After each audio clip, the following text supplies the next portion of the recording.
Alija Balijagić, osuđen na 40 godina robije, pred sudom je priznao dvostruko ubistvo. Do detalja ispričao kako je usmrtio brata i sestru. Mi se sećamo kada smo u prošle godine, je li tako? To je prošle godine bilo. On je osuđen sada, a zbog teškog ubistva brata i sestre u Sokocu 25. oktobra prošle godine. I sećamo se te potrage i znamo kako je to izgledalo. Pa čak i kada su ga našli, postavljalo se pitanje da li je to bio on ili je bio njegov dvojnik, da ne izgleda isto. Postavili smo, potraga je trajala.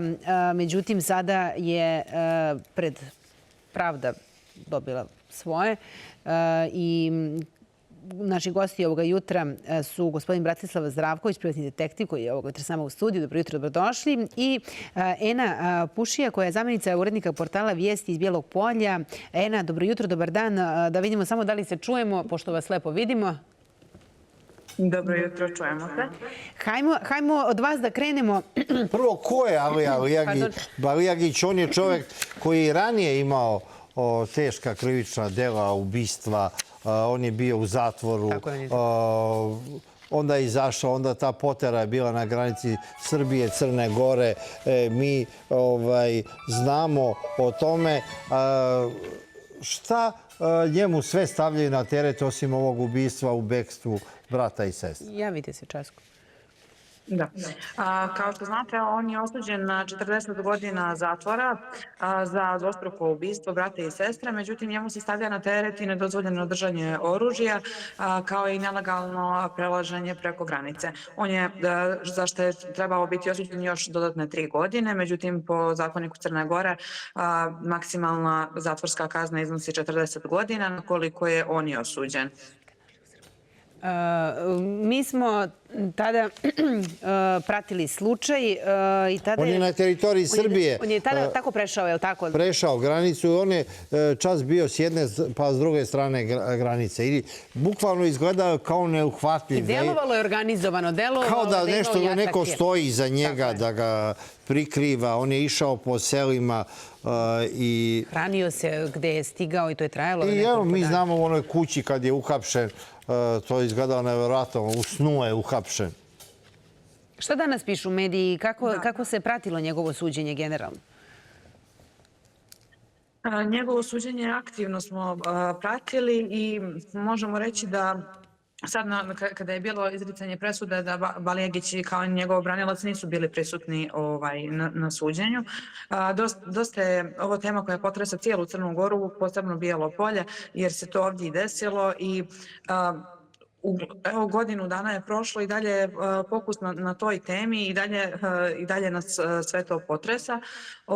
Dakle, bili smo zadovoljni što je to završeno i što je osuđen koliko je osuđen, iako zadovoljni i porodica Mačgalj zbog kazne koja je izrečena, i oni su kazali da nisu ni sumnjali u tu presudu koja će biti. Međutim, oni sada sumnjaju i navode da bi trebali iz Centra bezbjednosti Bijelo Polje traže odgovornost i protiv njih je pokrenuta prijava i uskoro će se naći pred sudom. Porodica Mačgalj smatra da neki članovi Centra bezbjednosti Bijelo Polje trebaju završiti sa druge strane zakona i da su oni ti zbog kog je došlo do dvostrukog ubistva. Kada se iznosilo, kada je bilo iznošenje zaključaka, odnosno kako se sada to kaže, trenutno sam se malo i ja potresla kada govorim o ovoj temi, uvijek se potresem. Balijagić je kazao da mu nije bila namjera da ubije njih dvoje, odnosno brata i sestru Mačgalj, već da žali zašto nije ubio 4 drugih sugrađana koji su s oružjem dolazili pred njegovu kuću i da će žaliti do kraja života. Sada, na kontu toga, Ena, želim da vas pitam, i potresno je i danas kada je presuda izrečena, ali tokom ovih godinu dana sigurna sam da je postojao veliki strah kakva će uopšte presuda biti izrečena. Da li će doći do nekih okolnosti koje će dati neku drugu koja bi bila još strašnija presuda, da postoji mogućnost... Ovo je maksimalna kazna. I to je negde uslovno rečeno utešno, ali koliko su se ljudi plašili da prosto postoji nešto, on je čovjek već bio u zatvoru, već je izlazio, da će naći neki način, da će prosto se dogoditi nešto što će biti još strašnije. Najveći strah je ovo što porodica govori da ima nečiju zaštitu. Iako je on čovjek razbojni, hajduk. Šta se stavlja njima na teret? Je li neka vrsta zaštite ili to što je uopšte bio pušten prethodno iz zatvora? Pa, zato što, kako oni kažu, nisu adekvatno postupali prije ubistva prema Balijagiću. Da, upravo ste, tema jako potresa cijeli grad i konstantno se pričalo o tome i priča se još uvijek. I čak možemo čuti nerijetko i neke sumnje, pa on će izaći iz zatvora, pa on će pobjeći, pa da li će doći do ove četvorice, pa kad toliko pominje njih četvoricu, sigurno će pokušati da bjegstvo iz zatvora. Ali u suštini zadovoljni su svi ovom kaznom koju je on dobio zato što je to maksimalna kazna. Čak kada su bile završne riječi, advokat Balijagićev, odnosno nego branilac Madžgalja, izvinite, je kazao da postoji smrtna kazna da bi je Balijagić trebao dobiti, da je za njega i ljude slične njemu velika šteta što ne postoji smrtna kazna u Crnoj Gori, na što se Balijagić okrenuo i odgovorio, reagovao je na to i kazao da je on na slobodi da bi ovaj vidio. To što znači da je neke indirektne prijetnje, možemo reći, i tu uputio kako se meni čini. Da. Također, kada su provjeravali njegovo psihičko stanje, utvrđeno je da je on bio ajde da kažemo, da je on bio u računljivom stanju, na što se Balijagić i tu žalio i kazao je kako ja mogu biti u računljivom stanju posle 32 godine provedene u zatvoru. Također, isto zašto je bilo on, što je isto dosta aktualno, jeste to da je on također tražio da se utvrdi DNK koji se toliko pominje, koji nije njegov, koji se našao u toj kući. Gdje i tu čak i Balijagić okrivio državne organe da su oni u svemu učestvovali i da su oni zataškali nešto što se ranije dešavalo. To je još uvijek ali u tom DNK veštačenju Forenzičkog centra Balijagićevi tragovi nađeni su na delovima i prozora i stakla, maramice na podu, fioci, ladice, podu, plastičnoj kanti sa sirom. Nađeni DNK je potvrdio zapravo njegovo prisustvo, ali s druge strane njegova A oni su prvo njega ugostili, a onda ih je ubio. Da, i on kaže da je on zapravo u svojoj izjavu i rekao da je u Jovana pucao zato što je bio grub prema njemu, što ga je oterao u kući i rekao mu da se gubi, da ga više ne vidi, ali da je iz navedenih dokaza proizilazi da je delo počinio hladnokrvno na podmukao način u trenutku kada to nisu očekivali, kada su bili opušteni u svom domu. Tada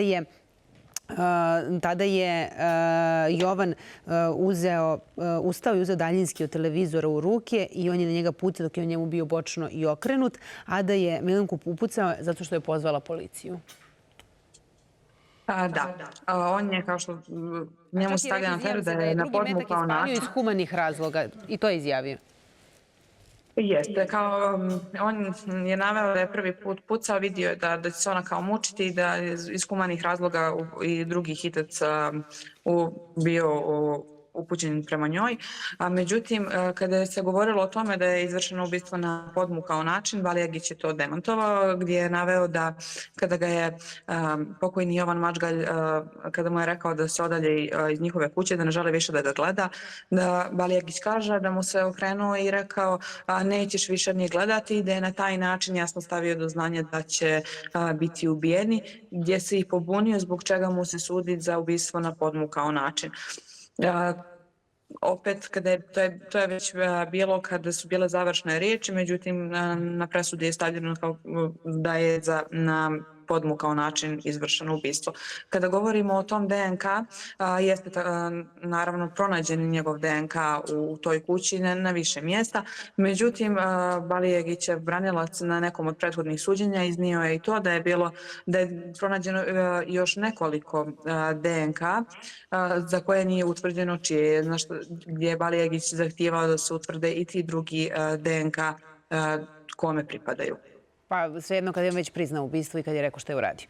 Ema, hvala vam najlepše. Hvala na svim ovim informacijama. Jako je potresno i što vi kažete, potpuno je čak i apsurdno da on u trenutku kada bi čovjek očekivao neko pokajanje ili bilo šta ljudski u svemu ovome, to se nije dogodilo.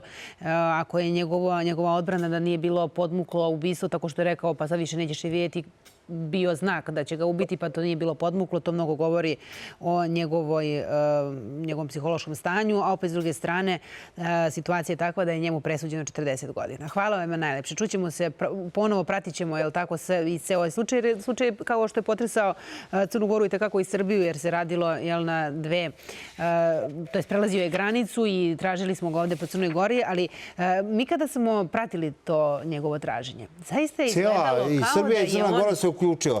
To je kao oni hajduci krajem 19. veka, 20. veka. On je kao neki odmetnik bio. Bilo je stravičnih ubistava na Cetinju, nekoliko bilo i u Srbiji, masovnih ubistava. Ali ovo je mobilisalo i Srbiju i Crnu Goru. Kada su se svi dali u potragu za Balijagića. Pa baš je tako i bilo. Svi su se dali u potragu i on je nama predstavljen kao jedan terorista koji je... Kao odmetnik, kao... Tako je, kao onaj hajduk koji je delovao, recimo, da sada ne spominjem Čarogu Babejića i tako dalje. Jeste, on je tako izgledao i tako izgledao. Svakog dana smo očekivali da će opet nekoga ubiti. Međutim, meni ime Balijagića nije bilo nepoznato jer sam davnih godina radio slučaj ubijene Aleksandre Petrović u Priboju, gde je jedan od osumnjičenih nezvanično, jer nikada nije bila pokrenuta istraga protiv Balijagića, bio zapravo i Balijagić. Njega je optužila tada njegova bivša emotivna partnerka da je on ušao u kuću, odnosno u zgradu podruma gdje je stanovala Aleksandra Petrović, devojčica od 15 godina, koja je inače državljanka i Republike Srbije i Francuske, da ju je tamo silovao, ubio sa 27 udaraca cepanicom u glavu i da je posle tu cepanicu bacio u Ibar. Ona je, znači, to svedočila nekim načelnicima kriminalističke uprave. Čekaj, on za to nije odgovarao. Sada ću vam reći. Što je interesantno, nikada nije protiv njega bila pokrenuta zvanična istraga, iako ga je optužila emotivna partnerka da je on to uradio i da je ona svedok. A zašto nikada nije bilo pokrenuto? To je već stvar pitanja nekih drugih ljudi, ne mene. A inače, on je uhapšen tada u Srbiji zbog posjedovanja veće količine oružja, zbog 7 pljački i zbog jednog silovanja. Pucao je tada na policiju, na pripadnike SAJ-a kada su ga hapsili. Uhapšen je tada gore kod Čajetine. Osuđen je na 8,5 godina. Tu je kaznu odležao, vratio se posle za Crnu Goru. Tamo je uradio još par silovanja, pljački, razbojništvo. Osuđen je još 9 godine. Izašao je mjesec dana pre ovog krivičnog dela. Čekaj, on je 30 godina bio u zatvoru. Tako je. Znači, moram da kažem ovako. Postoje razni profili tih kriminalaca. On je hajduk, razbojnik koji može samo da deluje na mikrosredinu, odnosno na teritoriju koju poznaje. Ja sam pričao sa ljudima gdje je on robio. Robio je u KPZ-u Niš, robio je u Požarevcu, robio je u Spužu. On se tamo uvek ponašao kao beba. Kad je u zatvoru. Tako je. On je samo opasan na teritoriji svoga mesta i tamo gdje zna ljude. I to je poenta priče. Imate takav profil ljudi. Kada se nađu u velikom gradu, oni su male mace. Znam milion takvih ljudi. Nije on tipa ono kao što smo malo prespomenuli u nekom kontekstu Ranka Rubežića. Opasan je i kao dole dok je u Peći i u Beogradu. I u Nemačkoj. I svuda. Znači, Ranko Rubežić je znači bomba. Dobro, nije taj ovo je neki drugčiji. Ovo je seljački hajduk. Međutim, kao drumski razbojnik. Tako je, drumski razbojnik. I pričamo da li smo zadovoljni presudom. Ja nisam. Kako? To je maksimalna presuda. Pa niste u pravu. Evo, sada ću vam reći. Mi nismo više zajednička država sa Crnom Gorom. Daleko od toga da mi ne treba da izručimo Balijagića zbog dvostrukog ubistva. Ali on je na teritoriji Republike Srbije upao kao terorista, naoružan, najverovatnije sa namerom možda da ubije i nekog policajca prilikom hapšenja. Po onome zbog čega je uhapšen na teritoriji Republike Srbije, on je mogao da dobije 12 godina zatvora. Mi smo trebali njega da osudimo prvo ovde. Da odleži prvo tih dva. Tako je, pa onda da ga isporučimo Crnoj Gori, neka ga sude za dvostruko A ubistvo. čekajte, on ima sad, koliko on ima godina? To uopšte nije bitno, Pa neće gospođo. da živi ovih Niste me, 40. gospođice, niste me razumeli. Gospođo. Ili gospođo. Radi se o tome da je država Srbija jedna ozbiljna država. Ona nije prćija gdje može svaki hajduk da upadne sa oružjem i da maltretira naše građanstvo. To je poruka Srbije onda, to hoćete da kažete. Tako je. Ja nisam zadovoljan Što je tako brzo izvršeno? odlukom sudstva Republike Srbije. Zašto? On je uhapšen, zasedao je Savet nacionalne bezbednosti na najvišem nivou zbog Alije Balijagića. Predstavljen nam je malte ne kao da je terorista neke najopasnije islamističke organizacije i uhapšen je od strane SAJ-a, od pripadnika, znači, naše najelitnije policijske jedinice. Jedno od najelitnijih. I šta se sada dešava? Umjesto da ga dovedu u specijalni sud u Beogradu i da bude na specijali, ništa ja nemam protiv sudstva u nekim provincijama. On je isporučen, znači, provincijskom zatvoru, konkretno mislim da je u pitanju Užice. Tamo se čekala ekstradikcija za... A već je bila poternica za njim iz Crne Gore. Jeste. I ona stoji. Ali ja kažem, za ono što je uradio upadom kao terorista na teritoriju Republike Srbije, jer mi više nismo zajednička država, mi smo imali puno pravo da ga osudimo ovde na 12 godina zatvora. Jesmo imali to zakonski? Ja se ne razumem se u to, pa vas zato pitam. Imali smo zakonski. To smo mogli... 12 godina, čak i da ga posle toga izručimo. Dobro. U smislu, evo, mi smo ga osudili na 12 godina, sada ga sudite vi. On bi opet jedinstvenu kaznu dobio 40. Nije problem u tome što će on robijati 40 godina. Što neće nikad izaći. Problem je u tome da on ništa nije osuđen za ono što je uradio na teritoriji Republike Srbije. Ne znam da li ste me razumeli. Da je Srbija. Jer on je dosta krivičnih dela uradio u Srbiji. Tako je. Kao građanin Republike Srbije povređen sam zašto naše pravosuđe nije njega osudilo za ono što je uradio, pa neka ga izruče tamo, pa neka na spajanju... Znaš sam, dok je bio u bekstvu, dok je prelazio granicu s jedne, s druge strane, bio veliki sukob Srbija-Crna Gora, koga krije. Čak u Crnoj Gori su bili napad da ga srpska vlast, srpska policija krije. To su gluposti. Pre svega, Alija Balijagić je jedan profil čoveka koji je samo pripadao tom lokalnom mentalitetu tamo.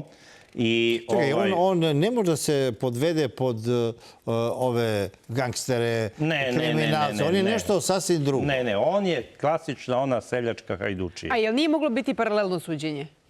Ne. To ne postoji. A je moglo da se njemu sudi odsudstvo u Crnoj Gori, a da ovde bude osuđen za ono što je uradio? Pa vidite, on je mogao ovde da bude osuđen pa da bude isporučen tamo i onda neka oni na spajanju njemu daju jedinstvenu kaznu 40 godina. Jer kad bi bilo spajanje te dve kazne, to je opet ne bi moglo biti. Nema veze, neka bude 40 godina, ali on je morao da dobije presudu za ono što je uradio u Srbiji. Hvala vam najlepše. Evo poslata poruka i da Srbija treba šalje jasnije poruke, da ne može baš svako da ovde radi šta god hoće, nego će odgovarati. Tako je. Hvala najlepše. Hvala.